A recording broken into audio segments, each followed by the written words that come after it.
But a very heavily curtailed first day here at Edgbaston, but there was time enough for you to take a couple of wickets. We'll come on to the interruption itself in a second, but in the play that was possible, you looked very sharp out there.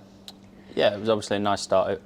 I think everyone understood conditions-wise and weather around that it was an important toss to win.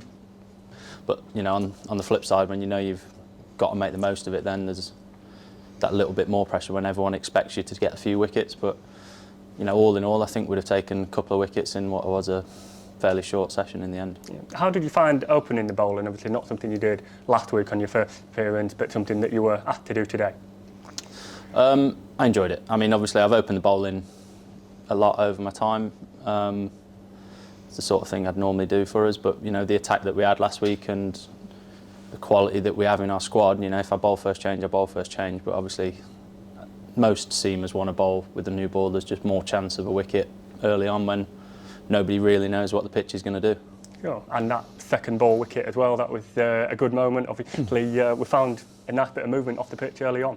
Yeah, so that's just the key. I think early on, if you open the bowling, the batters don't really know what's going to happen either, and it's amazing how many times that you sort of can get a wicket really early just because, it always takes a few balls for people to find their feet.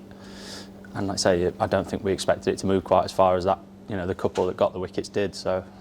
And how did the interruption, when that did come, I suppose it was expected, but did your approach to the game change in any way with the forecast, or do you just go out there, play starts on time and we move forward as normal? No, I think cricket's a weird game for that you sort of expect that sometimes you are going to be on and off the field, but you just have to try and play as if you're not. We've sort of tried to pride ourselves on doing the sort of same thing, or the basics, and keep smashing the ball into the top of off stump as long as we can, and then if it be 3 balls before the rain comes again, or if we'd have done a 2-hour session, we'd have tried to do the same thing. And I think that's a big part of first class cricket. You can't, if you take your eye off the ball and expect rain or look for rain, it sort of bites you quite often, and you sort of end up missing a bit of cricket or losing an hour and getting behind the game.